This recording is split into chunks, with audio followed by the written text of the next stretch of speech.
अस्सलाम वालेकुम, मैं हूँ काशिफ अहमद। आप देख रहे हैं सिटी 24 न्यूज़ HD। नाजरीन, आज हम एक फैमिली के पास मौजूद है और हमारे साथ एक खातून मौजूद है जिनके साथ एक सानहा पेश आया है, जो कि इनके बेटे ने इनको घर से जो है बाहर निकाला और उसके अलावा इनके जो मसाइल थे उनको और ज़्यादा जो है परेशानी में डाल दिया है।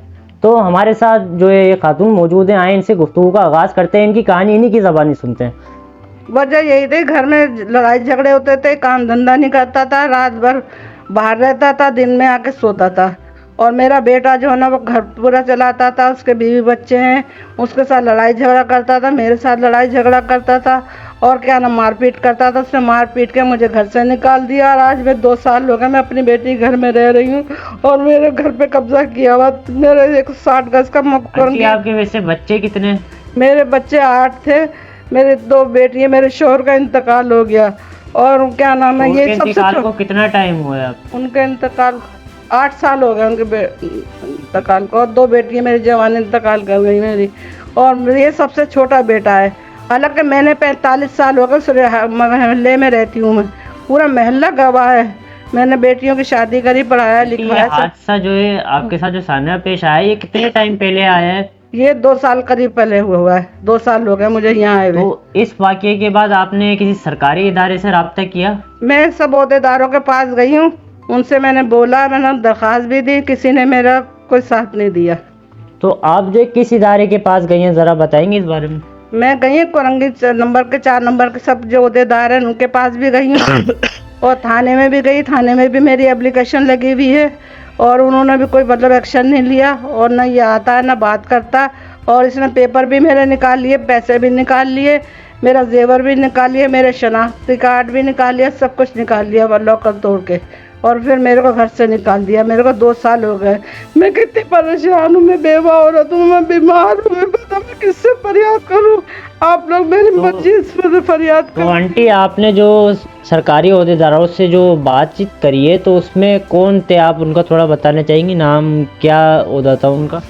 उनका नाम था, एक तो नईम शेख है और एक नईम ऐवान है। तो इन्होंने क्या बोला था आपसे मुलाकात करके? क्या बस जाती थी, कल आ जाना, परसों आ जाना, जब जाती थी गायब हो जाते थे, टाइम ही नहीं देते थे। हम वहाँ हैं फलां जगह, बस हम ख्वार होकर 2-3 घंटे के बाद वापस आ जाते थे। गर्मियों के दिन थे, मुझे चक्कर आने लग जाते हैं, मेरा ब्लड प्रेशर लो हो गया, मुझे चक्कर आ गए, मेरे क्या नाम तबीयत ख़राब हो गई, उल्टियाँ लग गई। अभी मैं भी बीमार हूँ, मैं अरकुनिसा का मेरे दादू हुआ और मैं अकेली यहाँ पर बेवा औरत हूँ। बता मैं किसके पास जाऊँ, मैं फरियाद करने? प्लीज़ आप लोग मेरी मदद कीजिए, आप लोग मदद करेंगे, मैं आप लोगों को दुआ दूंगी, आप लोगों की शुक्रगुजार रहूँगी। आंटी, आपका जो बेटा है, अगर आपने जब उससे रब्ता किया है तो अभी तक आपने उससे कितनी दफ़ा रब्ता किया है? मेरे से रब्ता तो अब सामना सामना हुआ, उसने ना मेरे से सलाम दुआ करी, देख के मेरे को मुस्कुराता है, कोई मुझे सबसे छोटा है। तो ये घर इसने बनाया, 45 साल पहले मैंने बनाया, मैं मियाँ बीवी ने, हमने। अब बेवा हो गई हूँ तो मैं मेरा ही हक है ना।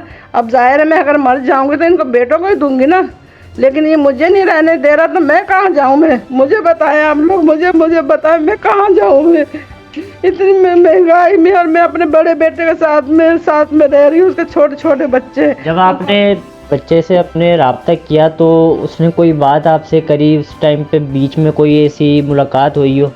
नहीं, बस वो दूसरों को सबसे बात करता था कि मैं इनको, इन लोगों को घर में नहीं आने देना, इनकी टांगे तोड़ देनी है, घर में आए लोग तो इनको घर में नहीं घुसने देना। बता, घर मैंने मियाँ बीवी ने बनाया, ये सबसे छोटा, बता इसने घर बनाया, इसने घर बनाया, शादी बेटियों किसने करी हैं? 45 साल हो गए उस घर, मोहल्ले में जाकर तस्दीक कर सकते हैं आप लोग, 45 साल से उस घर में रह रही हूँ मैं। लेकिन मैं किस तरीके से, मैं आँख यहाँ रह रही हूँ, मेरा खून के आंसू रो रही हूँ मैं, कि मैं आज दर बदर में फिर रही हूँ। मैं मेरी कोई मेरी मदद करेंगे तो मैं आप लोगों को दुआ दूंगी। जब आप थाने गई थी तो उस एप्लीकेशन को दिए हुए तकरीबन कितना टाइम हुआ होगा आपके अंदाजे से? 2 साल के करीब हो गए। तो थाने की जानिब से कोई अमली काम हुए? नहीं, कोई अमली काम नहीं हुआ। इसको बुलाया तो कह दिया नहीं, ये झूठ बोलती है, झूठ बोलती। मैं क्या झूठ बोलती हूँ? मुझे बेवा औरत हूँ, मोहल्ले में जाकर तस्दीक कर ले, मैं झूठ बोलती, पूरा मोहल्ला गवाह है। क्या नाम है, मेरे को किस तरीके से निकाला और शोर शराबा हुआ, सब कुछ हुआ।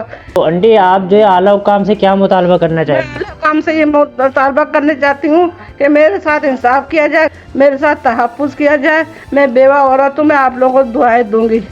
तो नाज़रीन, जैसा कि हमारे साथ एक खातून मौजूद थी जो कि कुरंगी नंबर 4 का ये वाक़या इन्होंने जो अपनी ज़बानी बताया, तो इनके बेटे ने जो इनके साथ नाइंसाफ़ी की है और जो घर पे काबिज़ हो गया है, और जो इदारती निज़ाम है जैसे कि टाउन चेयरमैन नईम शेख साहब का इन्होंने बताया, और जो ये थाने के SHO साहब को भी इन्होंने एप्लीकेशन दी है, लेकिन वहाँ से भी कोई अमली इक़दाम नहीं किए गए, बल्कि इनको जो है इनकी बात को और इनकी एप्लीकेशन को आए बाएँ शाये कर दिया गया। तो हमारी आला हुकाम से दरख्वास्त है कि इस काम पे थोड़ी सी नज़रसानी की जाए।